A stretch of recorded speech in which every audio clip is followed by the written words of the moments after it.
Hello, Don's fans. Ian Hume here from the Don Stat podcast, bringing you another video as we start building up for the 2026 season. As we are Don the Stat, I thought I would give an opportunity to look at some of the stats from the last few years at Essendon and do a bit of a comparison about where the best teams were at last year and how far off Essendon are and the sort of areas we really need to focus on heading into 2026. So the stats that we're going to look at today, these are ones that we tend to focus a lot on in the podcast. They are ones that can at times be a little simplistic, but at the most basic level, this gives you a sense of how a team is going in particular areas and the particular game style that they're wanting to play. Before we get into these stats, as always with YouTube, it's compulsory to ask that you like and subscribe to the channel. It would make a big difference getting this information out there. As you can probably tell, this is a little less scripted than I normally am for these videos. I just want to get this out there and have it as a point of discussion and a starting off point for Essendon in 2026 as we hopefully look to head up the ladder. Let's start off with the kick-to-handball ratio. So this is the amount of times a team kicks per handball. So in 2023, every time Essendon handballed, they would kick it 1.43 times. So that's what that number is telling you.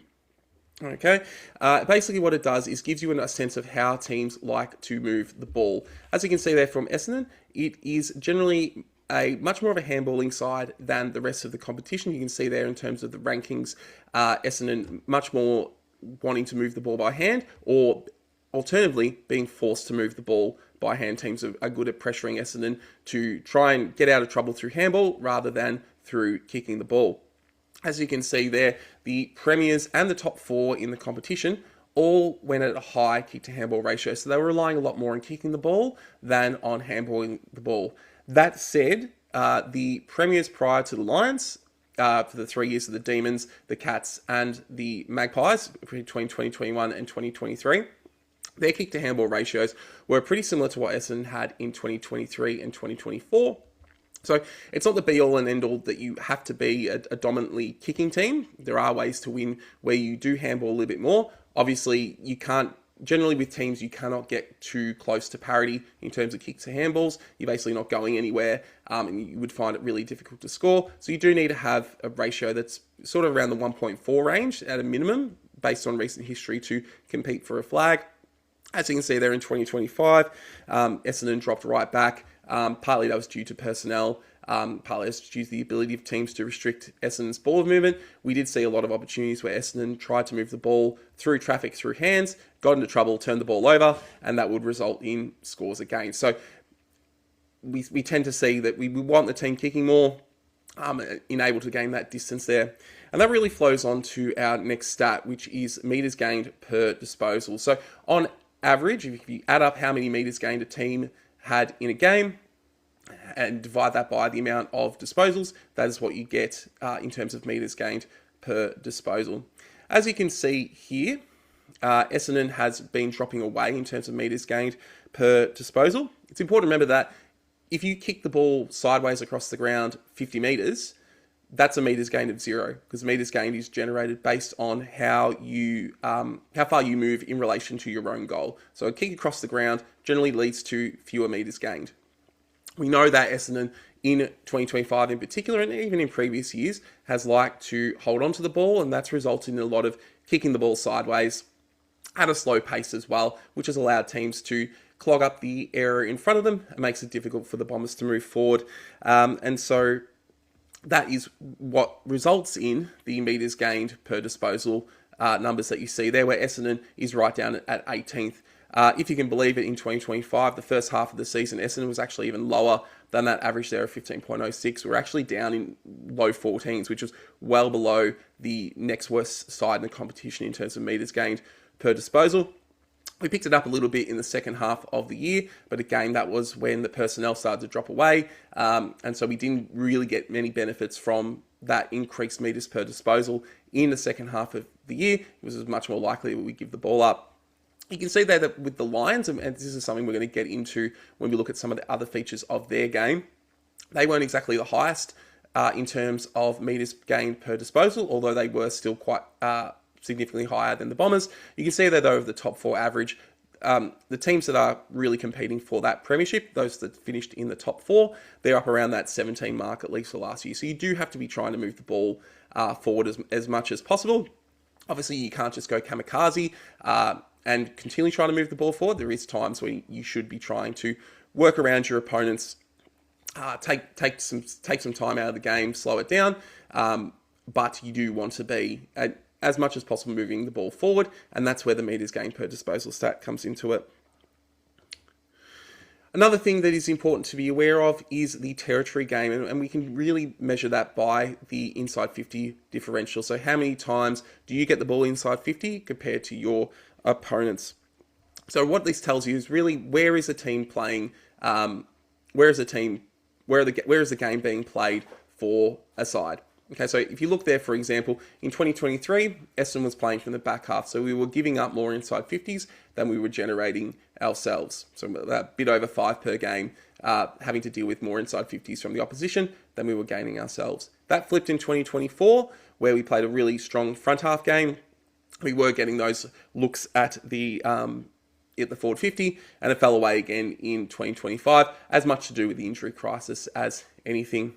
As you can see there from the numbers, you do generally need to be getting more inside 50s than your opponent to be competitive. There are some teams that do run a game style where they are inviting the pressure. We know that Giants from last year, for example, they were in the negative, and quite significantly in the negatives in terms of their inside 50 differential, but they obviously made and played finals. So there is a pathway where you can give up territory like the Giants did and still win games. However, that is a lot more difficult.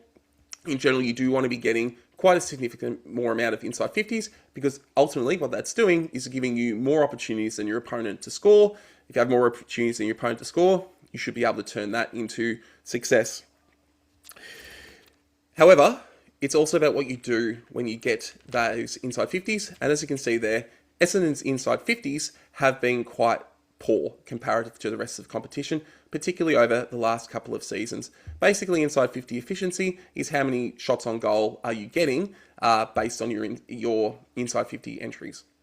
So if you get 10 inside 50 entries in a quarter and you have a shot on goal in 5 of them, you would have an efficiency of 50%.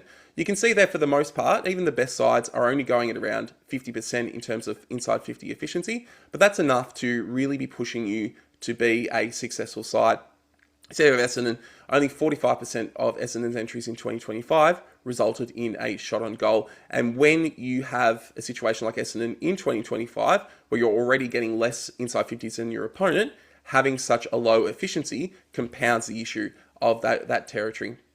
So not only do you need to be getting the ball inside 50, you need to be efficient with it. We saw in 2024 with Essendon, for example, a team that was very good at getting the ball inside 50, winning the ball, very good at winning the ball back off the opposition and creating those multiple entries. However, the way in which our forward line functioned and the way in which we delivered the ball into forward 50 was not very successful, as you can see there by that 44% efficiency. And so again, the ability of the forwards to create space, take contested marks, or win contested ball on the ground inside the forward 50 in order to create shots is really important for teams and their success, as you can see there by the results of the Premiers and the top 4 sides. On average, they were averaging 51% efficiency there. On the reverse, you want to be denying your opponents the ability to score when they do go inside their forward 50. Okay, so the defensive efficiency in this, again, Essendon is quite poor at defending the ball when it does go inside. So again, in 2025, when Essendon was dealing with so much pressure at their defensive end, the dam wall broke, and essentially Essendon was very leaky in terms of giving up scoring opportunities from their inside 50 from their opponent. As you can see there in terms of the Premiers, as you can see in terms of the top 4 average, you really need to be denying your opponents anywhere close to 50% efficiency. You don't have to prevent them from trying to score or prevent them from the ability to score all the time. It's actually really small margins there. We're talking about 1 or 2 shots per game per inside 50. So, for example, if Essendon got 2 or 3 more shots on goal per inside 50 per game in 2025 and denied 2 or 3 shots from their opponents' inside 50s per game in 2026, then you would see improvements in this, and that would be it getting close to the level of what the top 4 sides are doing. Moving on to different aspects of the ground, and here we're going to look at the centre clearance, the ability to win the ball at the centre bounce. It's historically been a decent area for Essendon. Have been years we've been quite good at this. If you think back to 2021 when Essendon made the finals, it was a big reason why Essendon was doing quite well because we were winning centre clearance. And the importance of centre clearance isn't necessarily about directly scoring from it, which we're going to see when we get to the next slide. It's really about creating territory. Teams are generally really well set up at the centre clearance, so it is really difficult to win a centre clearance and get a direct score. That's why, you know, when you see a team score directly from a centre clearance, it's really powerful because then they get an opportunity to do it again with the same setup. But teams are usually really well set up to deny their opponents scoring from centre clearance. So the differential there is as much about creating territory and creating further opportunity as about directly scoring from it itself.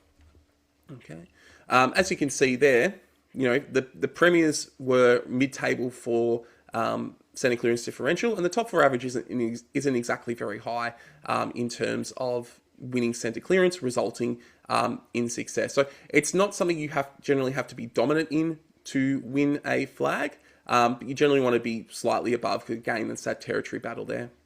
Because as you can see, you're not really scoring a whole lot from centre clearance. The premiers only averaged a goal and a bit per game. Top 4 average, again, was just over a goal and a half, or just under 2 goals per game.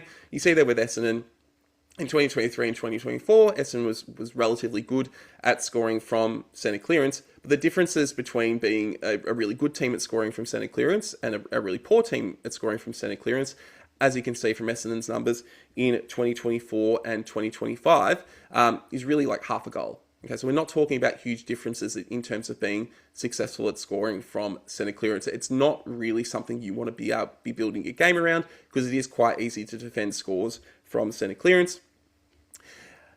Again, with scores against Essendon, fairly well set up last year in terms of denying teams scores directly from the centre clearance. As we're going to see as we get into the data, it was much more of a challenge to defend other areas of the game for the Bombers, but historically Essendon's been okay defending centre clearance, but again, it's not generally a huge thing that teams are scoring from that you really have to worry about on a regular basis there.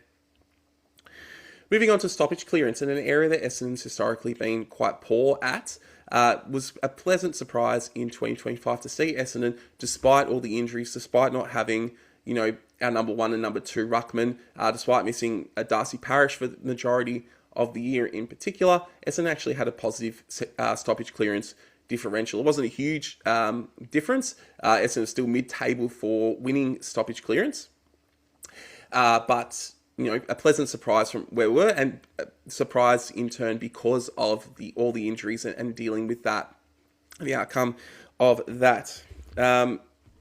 As you can see there, though, Brisbane is a team that was really reliant on stoppage clearance in terms of being able to win those comfortably. And again, stoppage clearance, as we're going to see when we look at the scores, isn't necessarily about directly scoring from these, although it is valuable there. It is about that territory and then, you know, forcing your opponent to start their possession change from further back down the field, which gives you opportunity to win the ball back higher up the ground. And as we're going to see when we get to intercepts, it's scores from intercept that really drive teams' ability to put a score on the board. And said that despite the fact that the Premiers did have quite a strong differential, it wasn't a requirement that all top 4 sides had a strong stoppage clearance game in terms of winning them. As you can see, that was basically across the top 4. If you average them all out, it was break even.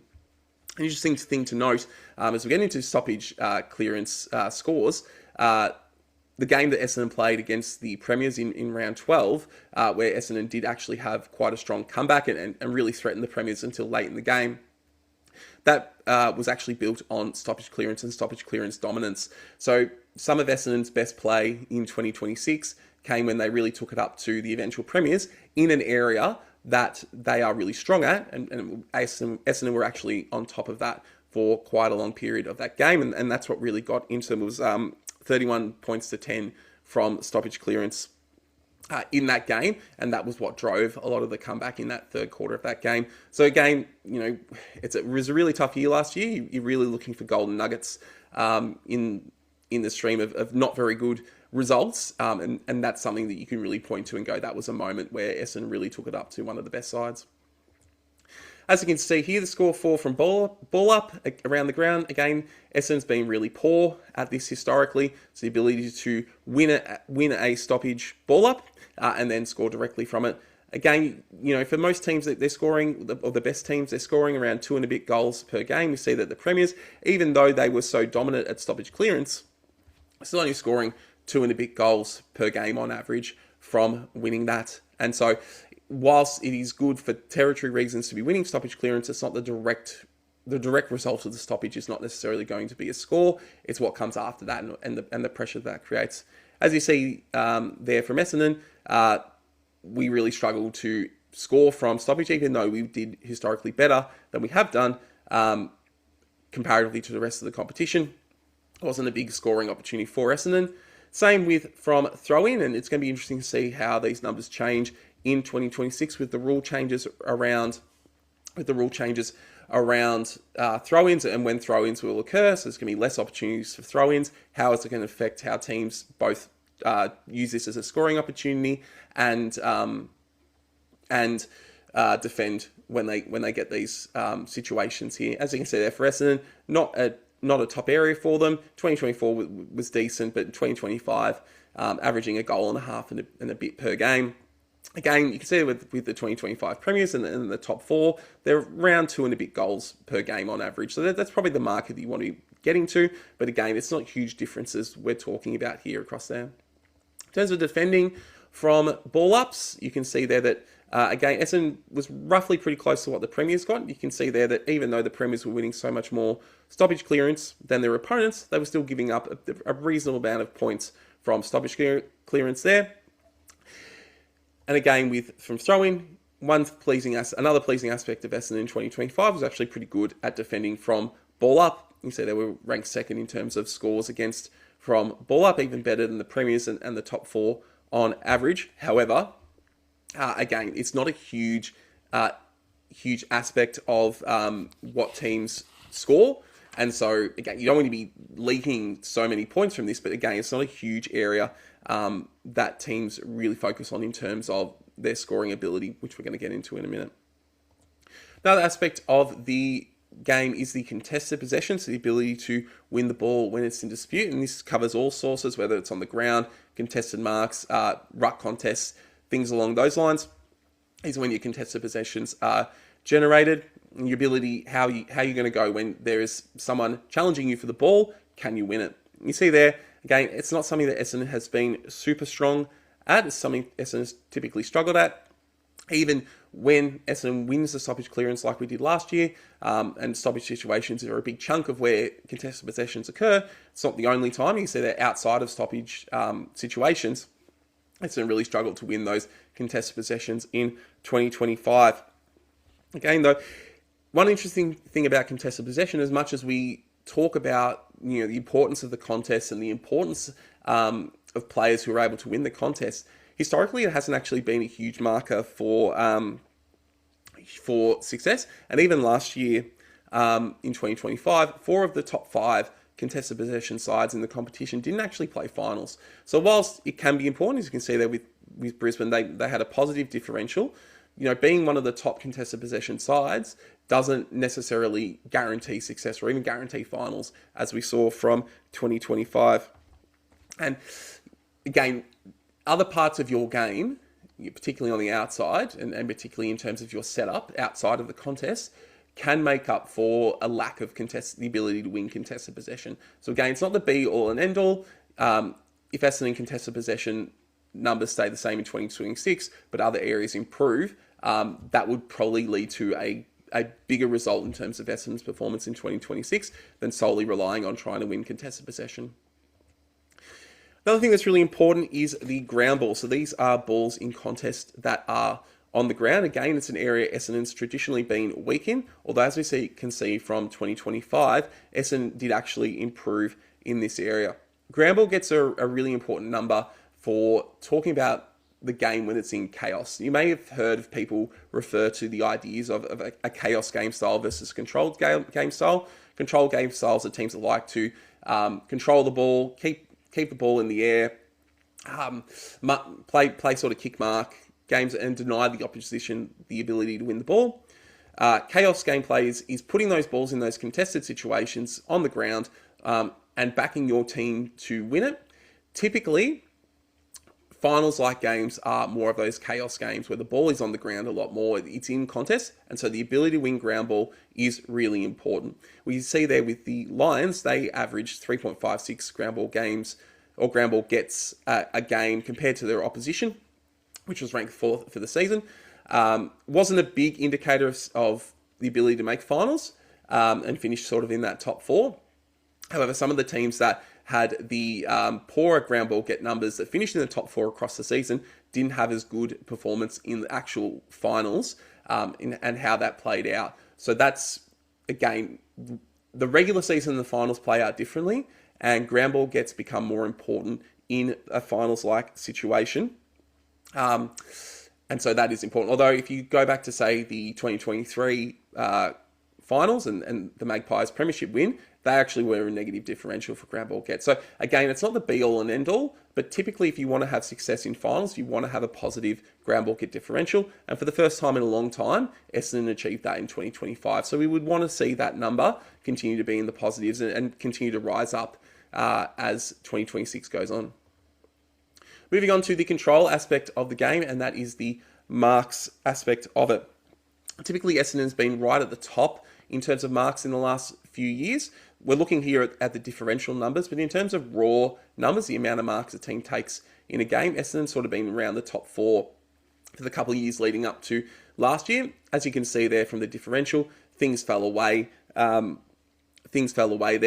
A high differential, as you can see there with the Lions, indicates that they were both able to win or keep the ball out of the opposition's hands by playing with a mark or playing a marking style, but they also denied their opposition the ability to do the same going the other way. You can look there with the differential numbers for Essendon in 2023 and 2024. Essendon were really high for raw marks in those years, but also they were giving up a lot of marks to their opponents. And so that's why the differentials aren't as big as Brisbane's were in the last year. I think some people have disparaged high marking teams, but I think the Lions have sort of disproved that you can. Lions sort of disproved that you can win a premiership by playing a kick mark style, which they sort of have. But the important thing about playing a marking style game plan is the marks have to have purpose. It's about the marks have to be used as a way to move the ball forward, and we've seen if you watch the Lions play, for the most part, their use of marks is about moving the ball forward, finding those opportunities, finding those 45-degree kicks. And that's as much about the people ahead of the ball, the half forwards, and the midfielders working hard to create space and create options forward so the ball can move that. And by doing so, you're not only moving the ball forward, you're keeping it out of the hands of the opposition and giving yourself the best chance to score and to deny your opposition from scoring. Essendon, in terms of their marking game, typically haven't done that. Their marks have been used as a ball control method to deny the opposition the ball, but as many Essendon fans will know, a lot of kicks sideways across the ground, going back and forward, and not really moving the ball forward. And that's as much been an issue of the players ahead of the ball as it has been the players who have the ball themselves. And so if we want to... Essendon can play a high marking game, but it needs to be in the purpose of something. It needs to be about moving the ball forward. We saw earlier in the video when we looked at meters gained per disposal that Essendon was quite low in that area. If you want to continue to play a game style where you are marking the ball a lot, you want to see those meters gained per disposal going up at the same time. If you're not seeing that, then again, you're not really going anywhere with the marks. You're not really doing anything with the ball. You might be denying your opposition the ability to score. But a problem for Essendon has been their ability to score themselves. And so that's something you'd want to see improve in 2026. Speaking of something you'd want to see improve in 2026, and that would be intercept marks. And The same thing's going to apply when we get to regular intercepts in a second, and it was something Essendon was really good at in 2024. We played that really high game style where we're really pressing up against the opposition, making it really difficult for them to move the ball outside of our forward 50. And so what that did was gave Essendon a lot of territory and a lot of repeat inside 50s, but our inability to turn that into scores really harmed us in terms of our ability to win games, and then would leave them vulnerable out the back. Pretty much, in order to be a top 4 side, you need to be taking these intercept marks. These are the things that really kill oppositions. Intercepts, as we're going to get to in a second, is all winning the ball back from the opposition's disposal. But if you're winning as an intercept mark, that gives you more of an opportunity to control the game. And so it doesn't take a huge amount of intercept marks, more than your opponent, to be able to turn that into effective scores. As you can see there, we're really only looking at around 2 extra intercept marks per game to be a really successful side than your opponents. And so Essendon was pretty close to that in 2024. Obviously dropped away a lot in 2025, as much to do with personnel as anything. If you want to see Essendon being successful in 2026, you want to see those intercept mark numbers going up. Same applies in terms of intercepts. It's not it's generally not going to be a high number, but you want it to be positive. Okay, if it's not a positive number, you're giving your opposition a lot more opportunity to score, as we're going to see in a second, because scores from intercepts are where teams really put their scores on the board. As you can see there, the Premiers last year averaged 52 points from intercepts, so the vast majority of their scores came from winning the ball back off the opposition. This is because the opposition has less time to set up. It's a real change in momentum when a team wins the ball back, and that creates a lot of chaos and opportunities in a team's forward line to be able to score from. You can see that the top 4 average was even higher than what the Lions achieved, so 55 points on average. You see there in 2025, Essendon was way down in terms of being able to score from intercepts. So we already talked about how Essendon struggled to win the ball back from their opponents comparatively, and then they struggled to score when they did win the ball back. Even in the previous 2 years, okay, you see Essendon struggling to reach that sort of 50-point mark, and I think you would want to see that scores fall from intercept around the 50-point mark if you want to see Essendon competitive in 2026. And interestingly, in 2024, even though Essendon had a strong intercept differential, their ability to score from it was even worse than it was in 2023. And part of that was because of the stagnancy of the forward line. The fact that the game was played so much in Essendon's forward 50, it was really congested and difficult to get those scoring opportunities.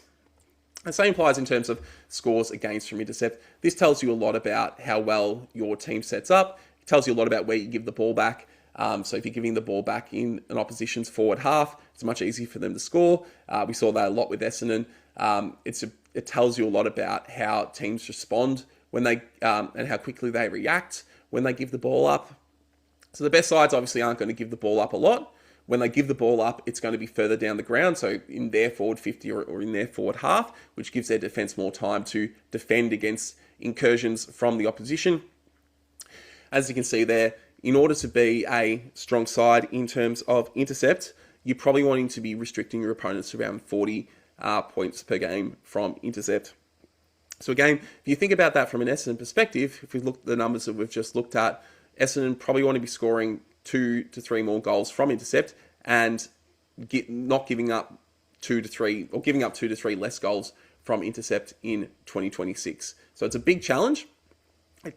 It's a lot of small challenges. It's a lot of individuals. What are individuals doing during the game? How focused are they on what's happening? How quickly can they adapt when things change? How well do they know their positioning? How good are their skills? It's a whole lot of little things.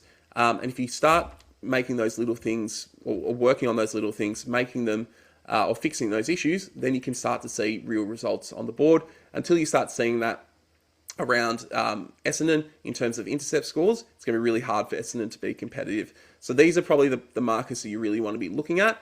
Intercepts, the ability to win intercept and the ability to score from intercept and deny your opposition scores from intercept. If Essendon can do that, then you're going to start to see them be successful in 2026. Well, look, we'll leave it there. Hopefully you've got something out of this, and my ramblings have made some sense. Obviously, these stats are not exhaustive. They're not necessarily the deepest we can go in terms of stats. And if you do want me to go further and deeper in terms of statistical analysis, please let me know in the comments below. Again, like I said at the start, please also like and subscribe. Like this video and subscribe to the channel. It does make a big help in getting things out there. John and I will be back with full Don the Stat episodes in early February. We have actually got a little countdown again going on. John has talked me into that. But the proper show will be starting back in February. Until then, thanks for watching. Stay safe and go Dons.